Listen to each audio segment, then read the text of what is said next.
November 10th, 2018. This video is called Mutant Albino Leaf Plants.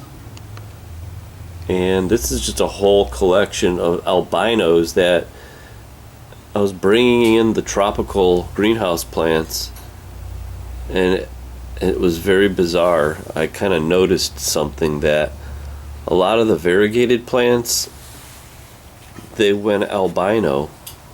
Now this is strange because I did look it up, and albinism is a genetic mutation. Now it's different when they're in animals and plants, but what sparked my interest is I had two of these plants. Now this showed up last year. I've been watching this, but this one showed up. This I just noticed when I was putting everything away for the winter. When I pulled out all these plants, there was another one, and I put them side by side. Now this one has got a little bit more of a yellower tint, where I think this one is, or actually this one looks more yellow, and this has got a little bit of white.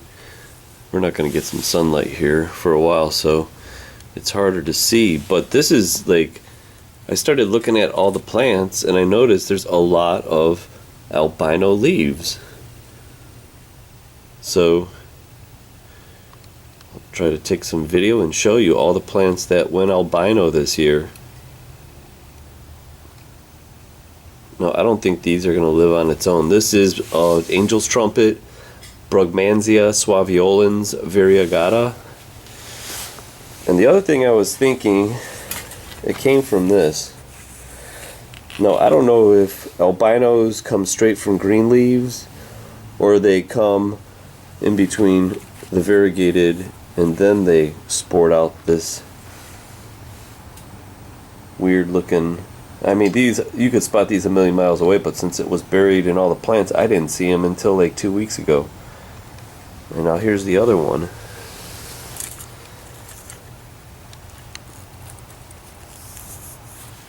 Now it's cold in the greenhouse, so I'm starting to lose all the leaves, and so I'm doing this video. But these leaves were a lot bigger about a month ago, so they won't live on its own. That's why it's actually this shoot that popped out. Actually, it's this guy right here. It looks like all the buds and the stem is yellow too, or golden.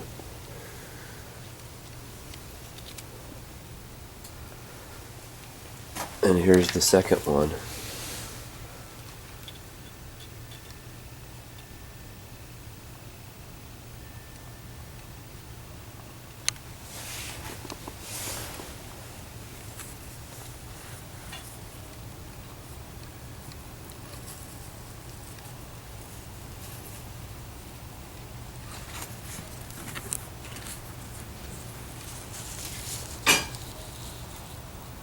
Look at it, it's pure white as snow. Alright, let me show you the other ones. I got about a dozen here.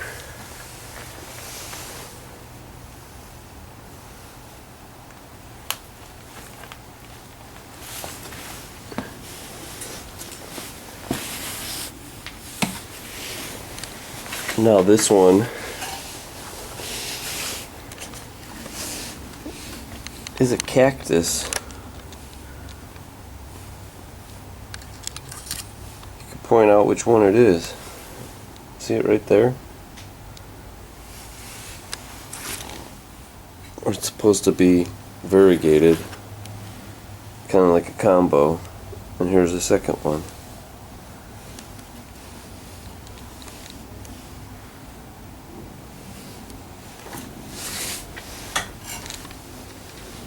Look at this fig tree is variegated. Then look at, boom, the very last leaf is albino.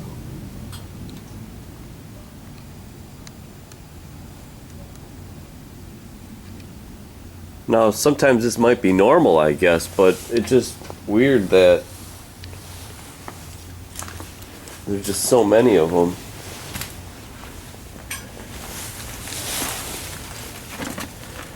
Now this one is the variegated fig rubber tree. See it? I spotted it. That's another pure white albino leaf.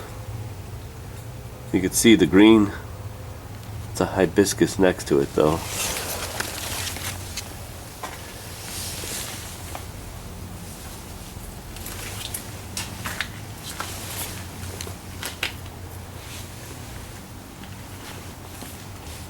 Now this one is called the chalice vine.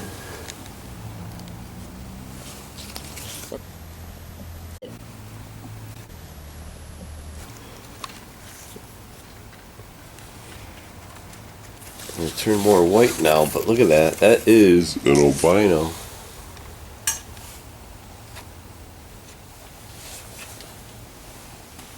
Now this isn't albino because it's gold, and that would be aurea, but look, it was a variegated golden geranium, and it just went pure gold. Like right there, it's fighting pure gold. And then just total reversion. That might be normal on that geranium, but these other ones are not normal. Now here is one called a Pisonia.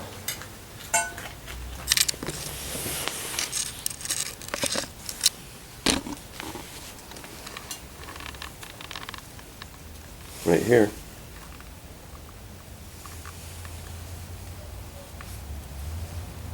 See that albino leaf?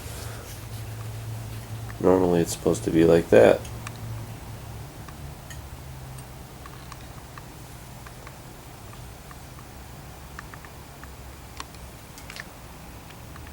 Pisonia, I don't know the common name. And then even look at this hibiscus. And now I know there's bunches of branches, so maybe I'm playing the odds, but on all the other ones, there are no white ones. Like, look down in here now.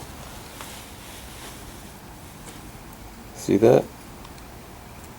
That's pure albino, and there's one too.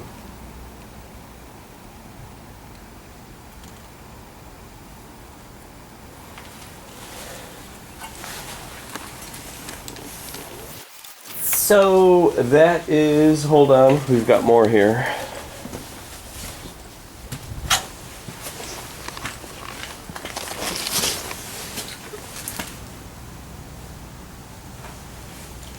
I spotted some more. Right here, look at this. Bougainvillea. Variegated. But check it out. Those all popped up.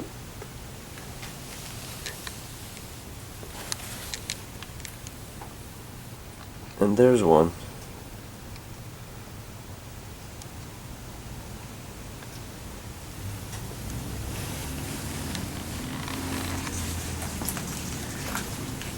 And last but not least, I grew a lot of the variegated nasturtium outside, which we got them frozen, but a lot of them turned white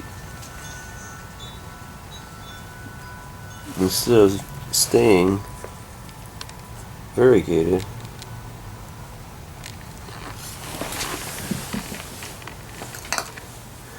So there's about a dozen. I just find it kind of strange that all of a sudden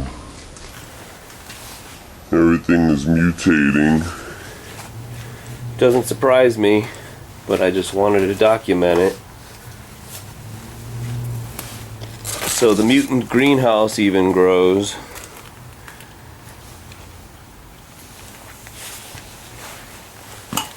And that's where it all started. Was these lovelies. Now you couldn't even root these on their own because I don't think albino plants could live on their own. That's why they're not parasites, but they couldn't live without that chlorophyll energy being created.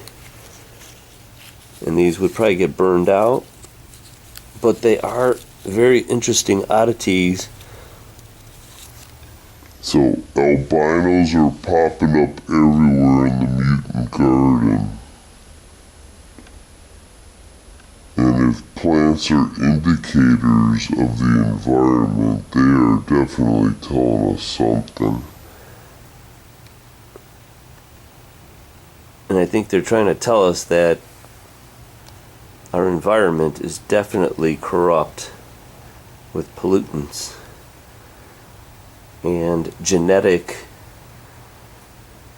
disrupting compounds.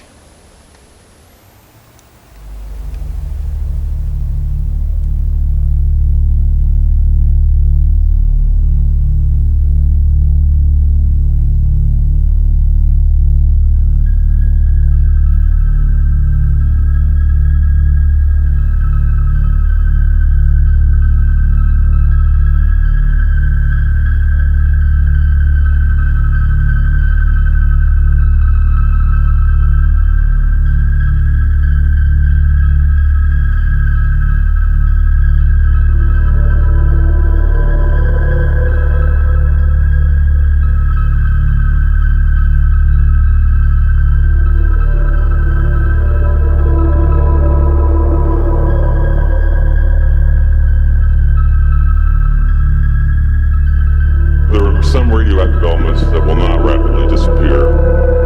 It is these long-lived radionuclides that will remain to negatively affect the health of all complex life forms that are exposed to them.